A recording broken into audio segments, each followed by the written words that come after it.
the first small bite-sized family devotional. When I first started hanging around in Christian circles, I didn't speak a great deal of Christianese. One of the words that would pop up quite regularly was blessing.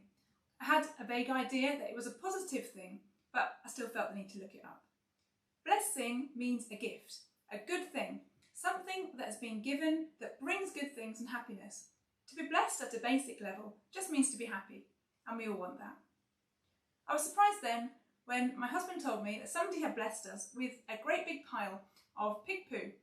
The words pig poo and blessing didn't quite seem to match up for me. Having had a few children, I, like many parents, know a lot about poo, and given the opportunity, can talk about it for hours. However, I've got to say, I've never thought of it as much of a blessing. To explain, a few years ago we had an allotment. Somebody gave us a massive pile of steaming piggy poop that they didn't really know what to do with in order to fertilise it. I don't think I was quite as enthusiastic as Alan was, making several trips in the van, loading it into boxes and bringing it back. Our allotment was bigger than a tennis court, so I've got to say that is an awful lot of porky poop. And we like to make things a family activity where possible, so you can imagine the scenario and the mess. Strangely, some of the little guys were quite fascinated with it all, but they stank, the car stank, we stank, everything stank. The manure did not seem like a massive blessing to start with. And if we'd left it in a pile, it wouldn't have been. Weeds would have just have grown and our allotment neighbours might not have been too happy.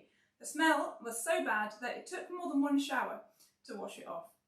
But with digging and planting and training and weeding, our allotment was a massive blessing in our house and provided some lovely veg and also a great deal of entertainment for us all. The fact that we knew all the positive qualities of that manure had to be kept in mind so as not to mind the work and to keep happy. All through the Bible, children are spoken of as a blessing. Psalm 127 tells us that we are blessed when we have children. Grandchildren are the crown of the aged in Proverbs 17:6.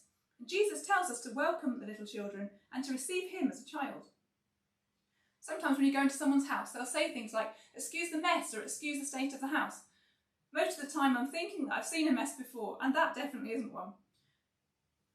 But in family life, we do have messes. We have big messes. Family life is messy. We have poop, both physical and metaphorical. Proverbs 14:4 says that where there are no oxen, the crib is clean, but much increase is by the strength of the ox. If you're going to be producing anything, even raising children, we're hoping for good things now and in the end, but there will be mess along the way. There is nothing happening in a clean and sparkling kitchen. If productivity is happening, there will be a bit of disarray, and more so depending on who is cooking, it could be absolute chaos. But if we keep the overall blessing of family in mind, it can make a good day even better, and a hard day much more workable. Just expect some craziness and mess. Thank you for listening.